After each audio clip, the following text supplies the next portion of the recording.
Hello everyone, welcome to Talks at Google. I'm Kevin Vlk, and today we have Ben Dickinson and Reggie Watts for Creative Control. Yay! Let's go. Go, man. Go. Weapons free.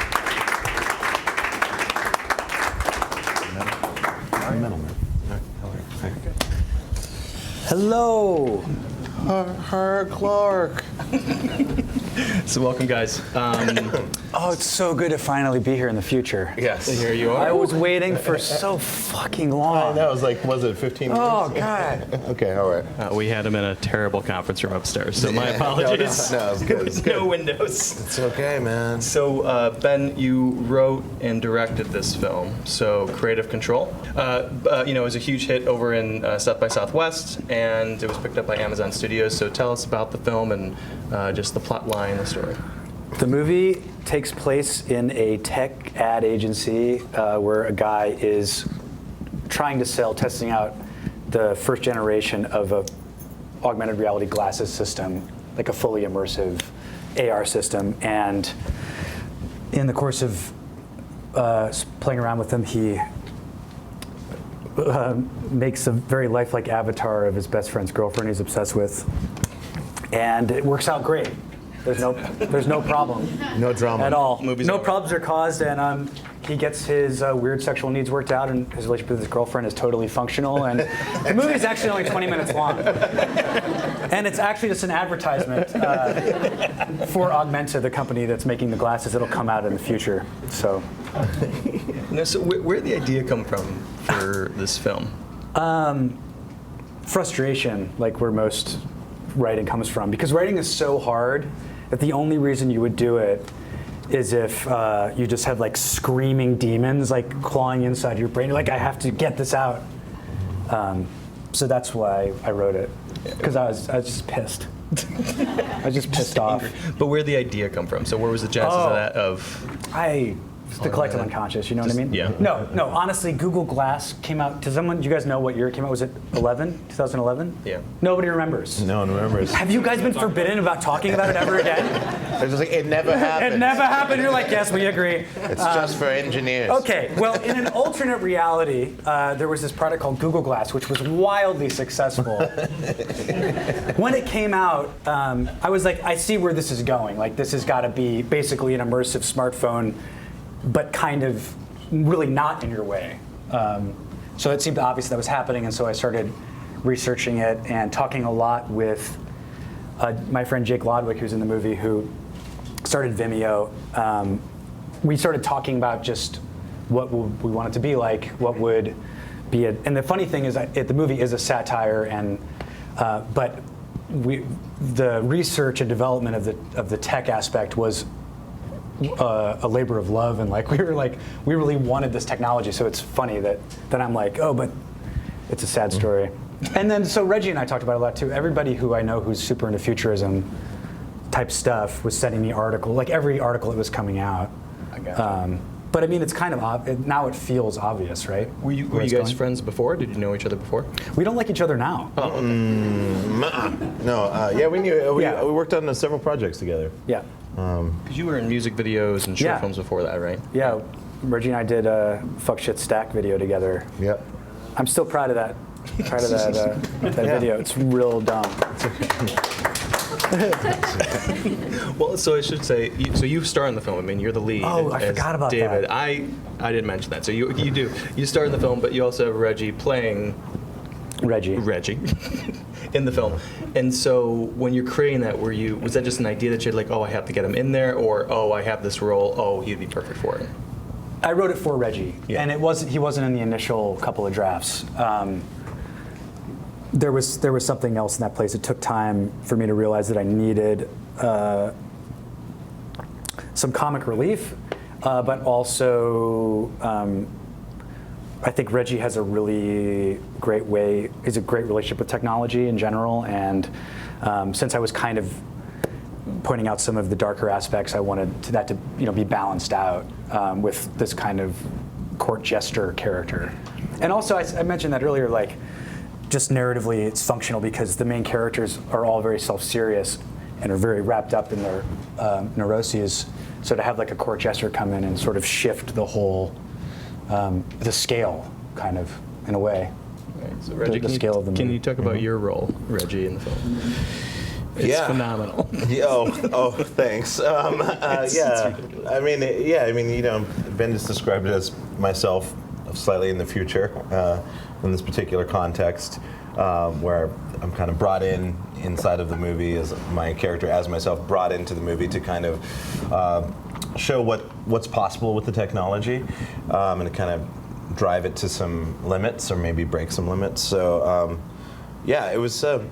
it was pretty simple, really. I just kind of showed up and just riffed like I normally riffed, and Ben was there to, you know, kind of steer it a little bit and Try not to laugh. try not to laugh so many times. He'd just be like, he'd be like, oh right, this is being recorded. We can't use that now. Yeah. With film, there's also sound. Like they have to go back to film school every time. Yeah, totally. Like, wait, what? They're like, do you have it? Do you have it? Sorry guys, we're gonna hold production. I'm gonna go to film school for a minute. I mean, it was very simple, very straightforward, very easy. I understood exactly what the technology was about, and something I've thought of for. It was easy for Reggie to imagine himself, you know, a lot of the time in the movie he's a hologram, you know, kind of like the Emperor in Empire Strikes Back, just kind of. It's like, I know who you are. You're same guy as anyways. Wait, what? You know. Some of the funniest lines in the movie are Reggie just made up on set. So. So you didn't really write that. You didn't really write that. You were just kind of saying, "Hey, no, here's this role." there was no script for the movie. We just showed up every day. We just Amazing improvisers. Yeah. So naturalistic. Yeah. I mean, but you kind of put him and say, "Hey, this is what we're trying to get out of it," but kind of go with it and improv it. Yeah. And the movie has a lot of master shots. There's a lot of scenes that are all one shot in the movie.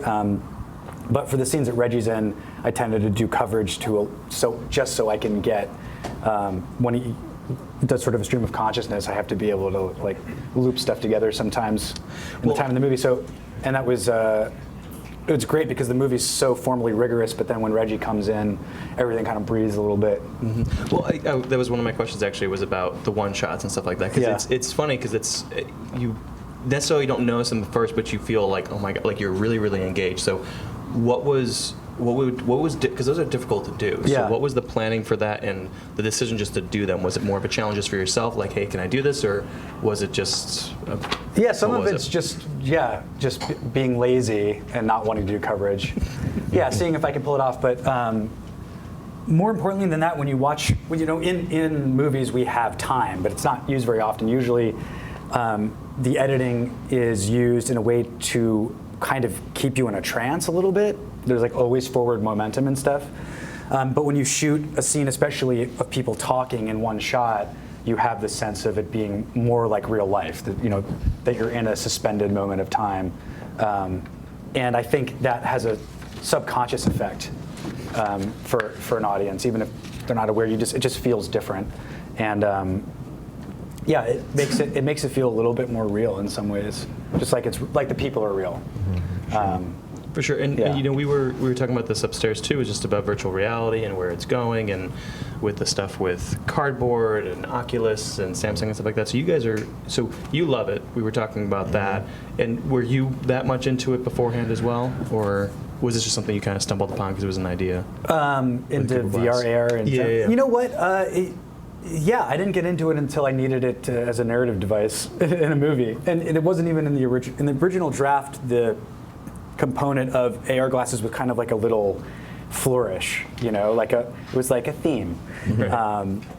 But then when I was writing it, movies kind of want to be, as much as I always think I'm making more like a European art house movie, I think I just loved Star Wars when I was a kid, and I always have this attraction towards, even if I'm trying to deconstruct narrative, it always seems to just kind of lean in the direction of genre even. And so there's a lot of ideas there's a lot of ideas and worlds I'm trying to balance in the movie, and in order to do that, I just needed this through line. And so then the glasses became really the plot in a way I didn't expect. Right. And just by writing it. Right. And Reggie, what was your experiences with VR? And because you're really into it, you seem to love it. Yeah, I'm very Inuit. Yeah, I mean, ever since I was a little kid, I was into the idea of being able to, immerse yourself in a reality convincingly and feel like you're actually there and experience some other form of living without moving anywhere, or just putting on something and suddenly you're there. And then when Lawnmower Man came out and all of that stuff, like the promise of we'll be in these weird suspended chairs and put on these things and somehow we'll feel like our body's in it. But anyways, I was just always very interested in transporting myself to other realities that seem just purely imaginative, aside from actually just using your imagination. So when the second round of VR came around, and maybe the mid-2000s, where the promise of we fixed the parallax problem, the problem where people put on these headsets and get really, really dizzy because it's not functioning the way our eyes work in the real world. Once they fixed that, all of a sudden something promising started to emerge, and now we're in that moment where we're about to have access to really powerful pieces of hardware, and it's just the beginning. So VR and AR, which essentially is just an evolution of VR, is very exciting to me because it hopefully can provide some interesting, transparent technological wizardry in our life that doesn't make us feel like we're taking wrenches to technology and constantly trying to fix it all the time. But the movie actually explores a lot of the pitfalls of augmented reality and kind of the dangers of that. So what scares you about the current place we're in with VR or AR or robots? Like that you threw in robots. Yeah, thanks for mentioning robots. Sorry. I mean, the doomsday scenarios are easy to talk about and imagine with all of that stuff. I don't know. Well, what excites you then? What excites me? Yeah, what excites you about it? Well, it's happening. Yeah. So That's true. I'm trying to be interested in the world around me. If I can. Sorry, we can move on. No, Terrible question. No, it's not. You know what? No. I don't know. I was just thinking about my yacht. I'm just. Is this water out here? Wore it. Why am I here? It's probably just dripping. Oh, there it is. I gotta go, guys. I got excited about VR at Sundance this year. We did a VR project, like a 10-minute short film. It was at Sundance this year, and I kind of was like, I mean, I like doing it. Yeah. But once we went to Sundance and I saw a couple other pieces that people were doing, and the breadth of what people are doing in VR, I actually did get really excited, and it made me feel like a little kid again. Which, if you could sell feeling like a little kid again in a pill, you'd be rich. Yeah.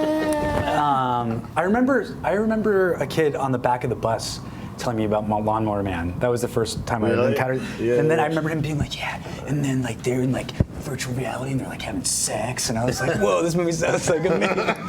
So amazing, nothing like virtual sex. And then the movie that I imagined was so much better than when I finally got to see it. Oh my God, those I was graphics. really disappointed. Yeah, I was really disappointed when I finally saw the movie. The VR doesn't work very well yet. No, it doesn't. Reggie's actually in LA. This is he projected his consciousness into a Reggie pod. I'm just sitting slightly Does over here. anybody remember a science fiction, like young adult science fiction book from the 80s? Where they sort of, it's all about telepresence, like they shoot a kid's consciousness to a body on Mars so he can visit his aunt or something like that. Oh, no. Maybe I just made it up. That sounds awesome. I thought it was awesome when I was a kid. Guys, quickly Google it. Google that entire thing. Well, so Reggie, you're one of the most Got it. one of the most unique comedians and artists and musicians, and so it really showcases in the movie. It's phenomenal, and it's like, well, this is completely. This is the Reggie I know. You were playing like a heightened, version of yourself. But where do these influences come from for you, musically and comedically? I mean, a lot of it just comes. I guess if I think of the basic essence of where it comes from, it's just being able to transport your imagination to transport yourself through imagination, like reinterpreting the environment around you, seeing things differently, to full immersion, or watching a television show or a movie, or making, being a kid and playing with G.I. Joes in the dirt, like all of anything that incorporates and engages my imagination, and that's technology, that's art, it's conversations, it's colors, it's really any input that you have access to as a biological organism. So for me, it's just, it's a nonstop interest in life and possibility and reality, and most importantly, connecting with people. I don't like being involved in things that are just one-sided or cold. I like to take things that engineers come up with, who have their own set of criteria and imaginative process, and take that and figure out a way to connect people with that technology that still engages that feeling that you're talking about, feeling like a little kid again, because otherwise it's just a bunch of stuff that you think is cool, but are ultimately not really that interested in. And go ahead. Well, yeah, I was just thinking about technology that sets us up and allows us to play, as opposed to technology that's designed to be addictive. And I think we don't talk about that enough. Like, and a lot of times in op-ed, it's like, or people don't realize that the addiction is intentional, I think, and they blame themselves a lot of the time. Right. No, it's yeah. No, and so is that your process, is really just trying to like tap into that inner child and that inner interest and stuff? Like, how do you, like, when you're coming up with a new set, a new album, whatever the case may be, what is that to come up with that? Do you lock yourself away in a room? Are you going around and watching other artists and trying to get ideas? Or no, I'm always going for the absolute the absolute laziest way to create anything, which is I think it's underrated. Laziness is underrated in creativity. It really Seriously. is. It really is, because for me, like if if someone's like, hey man, you want to record a song in the studio, usually I just say, okay, make sure that the mic is set up in advance before I get there. I'm just going to show up. I'm going to do a bunch of stuff on the microphone. I'm going to quickly adjust things, structure things very quickly, and then I'm going to let an expert who I trust aesthetically kind of finish the idea, because I don't want to waste time, again, bogging myself down in technical particulars that I could, but my role is to really just channel creativity and to surround myself with people that are so good at what they do that it's very easy for them to understand what's happening when I put something out there, and or to utilize me in a way like Ben did in this movie, where he's like, I know what this guy does, I know what he likes, and let's just put him in this situation, and yeah, of course it's going to work out, So for me, creativity, or like thinking about like an album or anything, I want to make it the quickest way possible with the least amount of time required.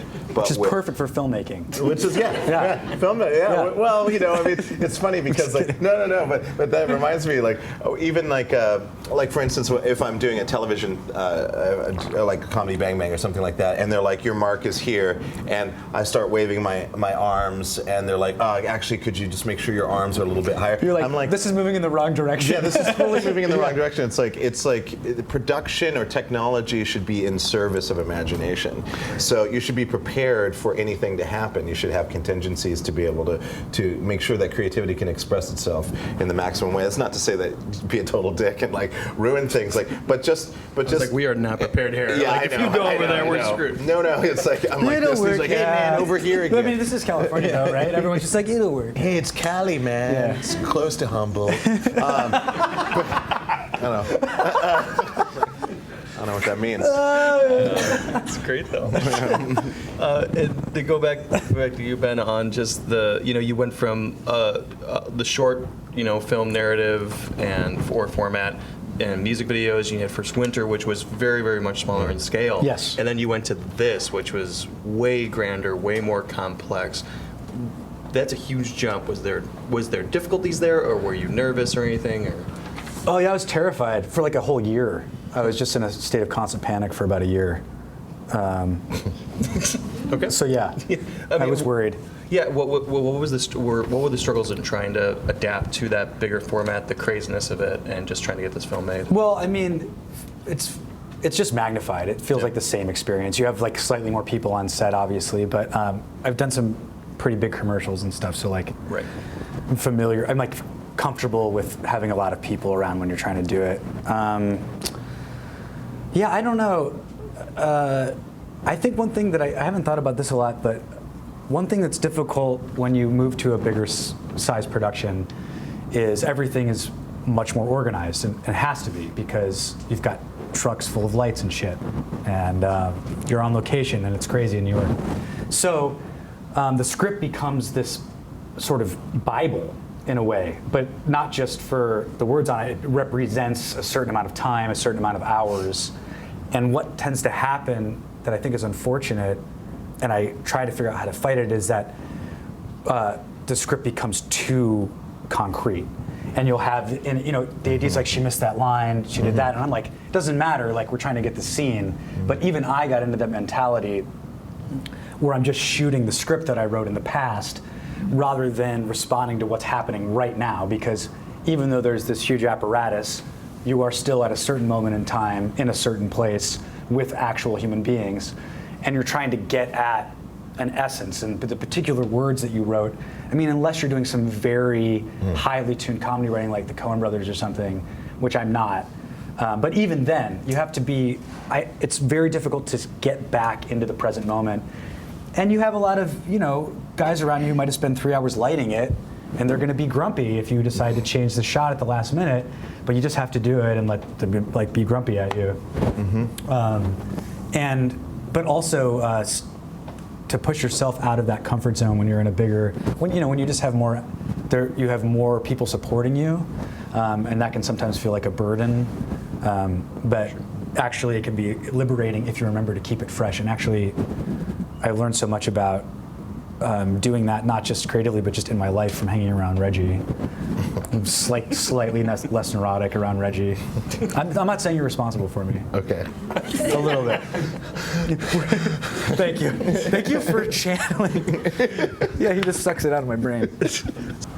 So what was the biggest thing that you took away from this film that's going to help you learn on your next film? Specifically, on the next film, I actually want to go back to being a little looser with how I shoot it. I mean, this one is very precise, and I still want to do that, but I want to start playing a little bit more jazz on the next one, and dial in the writing. You can always be a better writer. I gotcha. And was there anything that was not in this film that you really wanted to get in there but had to be cut because of timing? Oh yeah, there's like 6 scenes that are cut out that I really like. It'll be on the DVD specials. There we go. Does anyone use DVDs anymore? How does that work? It's all digital. With streaming movie, like how do you like look at DVD specials and commentary? It's so hard. We haven't really I don't figured know. that It out doesn't with exist. streaming. I mean, in Apple it does. Yeah. Like if you buy a movie, you do get those extras. You get the actress. I just rewatched that in Google Play as well. Oh, you do? Okay, I great. rewatched The Passenger last week.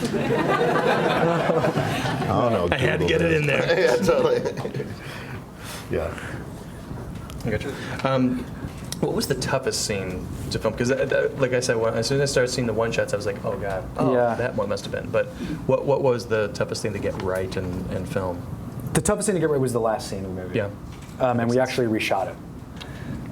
Completely reshot it. Was it because you didn't like the original idea, or it just wasn't shot? It was the same scene, but I miscalculated what the ending needed to be. It was the same scene, but with a different energy. Basically, I don't know if I don't want to ruin it, but don't ruin it. That big fight at the end. When I reshot it, I definitely rewrote it to be funnier and less full of hatred. So honestly, I realized what I did was I realized there needed to be more love in that scene in general, and I was being too. The first time I shot it, I was being too cynical. I gotcha. I mean, I didn't agree with myself in retrospect. Well, it's good that you can see that though and be like, "Oh, we got to reshoot this. This needs to be better." It was. Well, it was hard to admit, but then when I finally admitted it and then dunked some cold water over my head a few times, I was able to go on. When you took the ACLU challenge. Yeah. Right. Hey guys. What was that challenge to promote civil rights? Civil rights, right? Civil rights. I've heard of that. Both of your work. I have a question. how do you feel the future of VR and film will cross paths? Do you think they'll combine in any way? I don't know that I would want to spend an hour and a half, 2 hours in a VR headset. So I think even if you were in like a projected room, that sounds too long. So I think more likely it's going to new narrative forms will emerge. Would be my guess. They'll be a little shorter than movies, I think. Yeah, I think VR is definitely its own thing. Yeah. It's really its own thing, and that's exciting. That's actually refreshing, as opposed to being another type of screen. Like another delivery device. Yeah, another delivery. Cram it in another hole. Yeah, cram it in there. No, it's just like its own thing. It's great. It's like there is a new thing. There is a new thing. It's that. Yeah. And it's exciting because it is very much up for grabs how we want to use it. Yeah. Yeah. Ben, you mentioned that the original draft of the script didn't really have as much of kind of AR in it. I'm wondering, as like the technology became a bigger part of it, did the storyline shift and then make you go, without technology, this relationship would have gone one way. With it, it turned out differently. And how's that kind of like parallel to how you think about, like, I guess, transition to like real life? Yeah. That might affect relationships. Yeah, that's an interesting point. In some ways, you could tell this story without technology. It probably has been done during the French New Wave like 10 times. Basically, like the guy is not happy at home, and then he has a fantasy about how it would be better another way, and either carries out that fantasy or just imagines it. There's that. Where's that? CQ. What? CQ. CQ. Yeah. Yeah. Which was an interpretation of French that New time. Wave, but.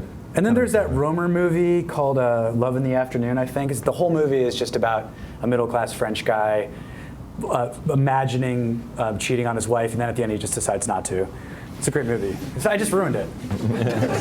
It's really subtle. So I think you could tell that story without technology, but I will say this. In the earlier drafts, the movie was really more like compare contrast. David Juliette, like he's into technology, she's into yoga. He's like doing this fantasy world, and she's kind of like trying to get more into her body, but it's also a fantasy world. And it was much more literary in that way. Like I was really trying to show 2 points of view having an argument. But then once the technology theme came in, Juliette gets like marginalized a little bit. And that's part of my frustration sometimes with film narrative. If it was a TV show, I could have been like, third episode is all from Juliette's point of view. Do you know what I mean? So yeah, in a weird way, the technology did marginalize the human relationship. For me to tell the story about technology marginalizing human relationships as my human relationships were being marginalized by making this film. So, Thanks. Thanks for asking. Feel better. Hi.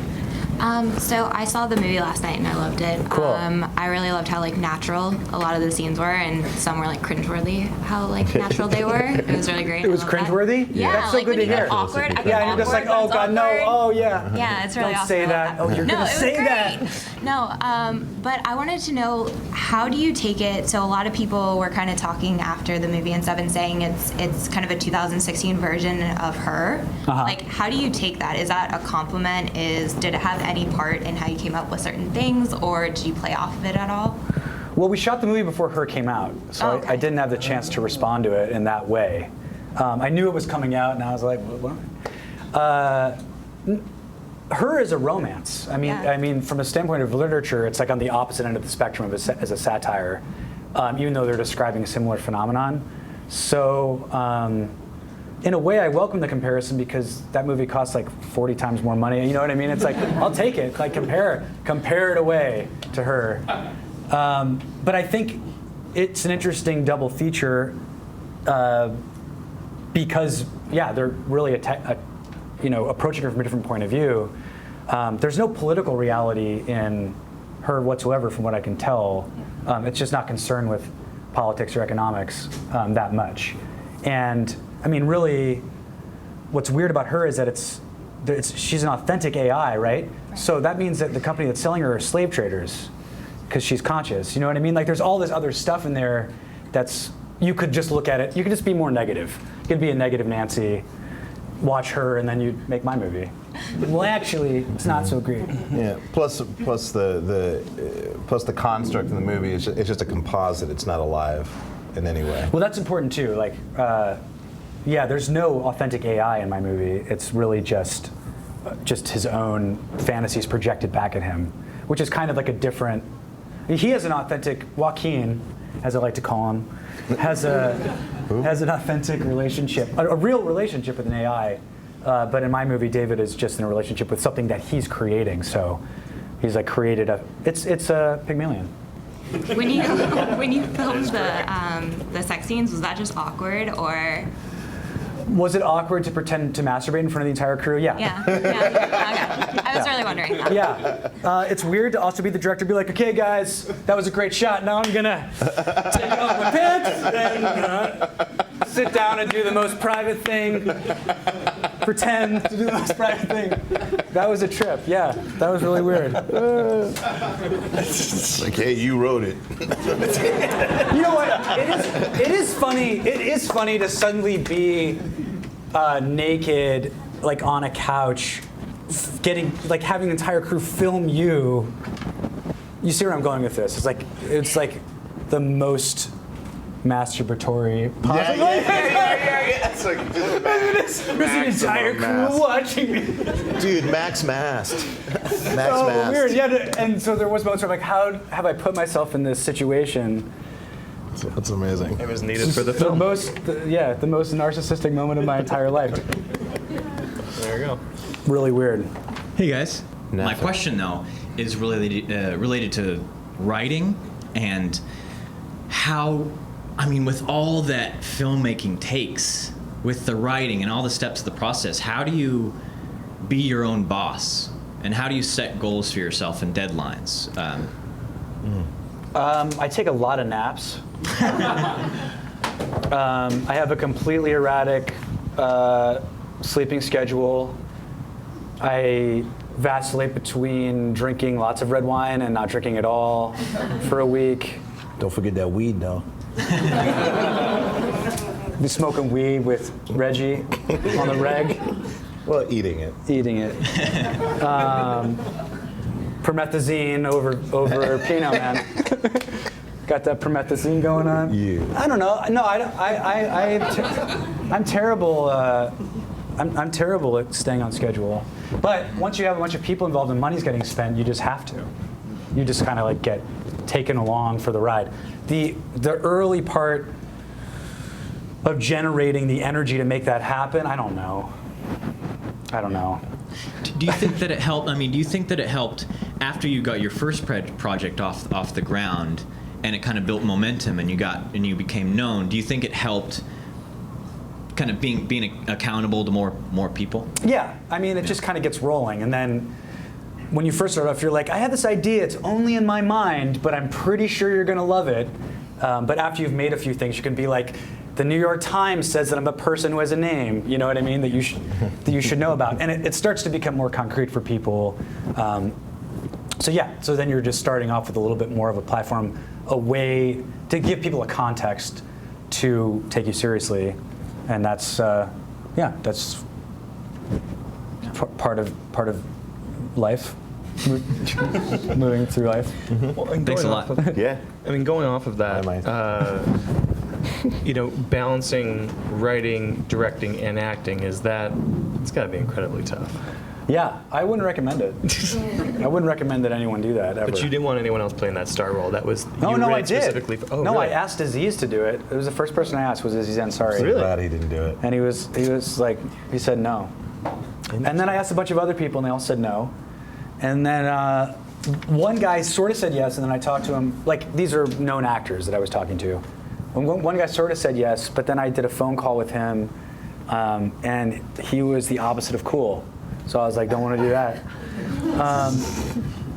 So then I was auditioning like New York theater actors, but at that point, these actors don't have a name, so there was no value being added to the film from a standpoint of distribution or raising the money. So at that point, I was like, I know a real efficient way to do this. I can play the role myself, and I felt that I could do it. Yeah. So- Well, so- yeah, you did great. Yeah, thanks. Yeah. No, it was just interesting. The balance of it, I couldn't even imagine. That's It was- hard. Yeah, that's like schizophrenic because I'm directing and I'm like analyzing it, and then I'm in the scene acting, trying to pretend that it's real and not analyze anything, and then watching playback. That was weird. Yeah.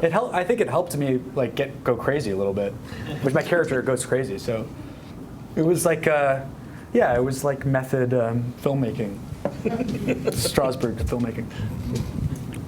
So Reggie, it was really interesting to hear you like kind of talk about how you know you're a creative force and that's like your strong suit, and you surround yourself with a team of very talented people to help you output stuff and produce things. At what point did you realize in your career that that's what you needed to do? Was there a time when you tried to do it all, and like how did you discover that?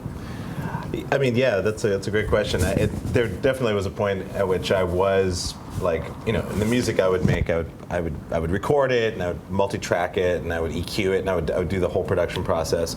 But then, I worked with an amazing producer, and then I realized, all I have to do is just like play the idea, or explain the vibe that I want to bring across, and kind of someone got it and then also added a little bit of their own thing, and I loved it, and then that freed me up to do more creatively. And so expanding that, the early times like making films, early internet video times, I was definitely doing that myself and experimenting with editing, and I just got bored of editing. It was a lot of hard work, and I started like losing focus as to what it was that I was making. And then when I worked with an editor, someone who just had a mind for that, I could see it from the outside and be like, oh, that was great. Oh, I wouldn't have thought of doing that. So realizing that creativity, like the only thing that I can do is just protect my creativity, and by protecting that I mean making sure that I can maximize it at all times, and having a modular system of experts that I can form different kind of protein structures to express creative ideas in the various mediums, and the most difficult medium, the most complex medium would be film, and that's something that luckily working with Ben and friends of his that I've worked with have yielded results where I really trust this system of people that I'm working with. How can I then continue that journey? That usually requires a great amount of energy and resources to create. So that's an exciting thing to realize and to free yourself from. I think a lot of it is about tuning up communication. It's like those protein connectors is communication between you and the team, and like just like in any relationship, the better the communication, the more creativity can flow, because there's more avenues to travel on. And so building yourself a team of people with whom you're having, not only are you communicating, but you're having an amazing conversation with all these different people. And you trust their aesthetics. Exactly. Because trusting aesthetics is it's a difficult thing. Someone can technically be incredible, but they may not understand where you're coming from. Yeah. Or at least resonate on a similar frequency where they can then join forces with you. Yeah, some of it is just energetic frequencies. Yeah, that's what esoteric. That's what I mean. Like with tuning it up, you got to fine tune those relationships and make sure that you're communicating at multiple levels. Yeah. Like the dream world. Very important. Very important to be sharing dreams. Exactly like it. I'm wondering how technology actually impacted the act of making the film itself. Like, were there any particular technologies that are new that had a big impact on making the film, or did augmented reality actually impact the film itself? That's a great question. There's a couple of shots in the film that are from the point of view of the glasses, and that was GoPros. But we were able to shoot, I think, at that time, 4K on the GoPro. So when we shrunk it down, it actually looks pretty good. Like the quality was pretty good. So we wouldn't have been able to do that a few years before that. Definitely just having a camera that I could mount on the head to be the glasses was huge. I still haven't played around with a real AR system. Reggie and I are going to go to Meta tomorrow. Yeah. And check it out. I checked out HoloLens. You did? Yeah. It's great. Yeah. It's really good. No, but that was all. I haven't experienced it still to this day, so it'll be interesting to see. Having seen the movie and then wearing HoloLens, you're just like, oh, yeah. That's very, very possible. I mean, the graphics are more dull and the colors aren't very good, but at least it stays rock solid no matter where you move. The things that you see are staying in place, and that's a huge part of it. That's pretty cool. Yeah. So I'm looking to get paid as a consultant if anybody wants to. Okay, well, thank you guys so much for being here. All right.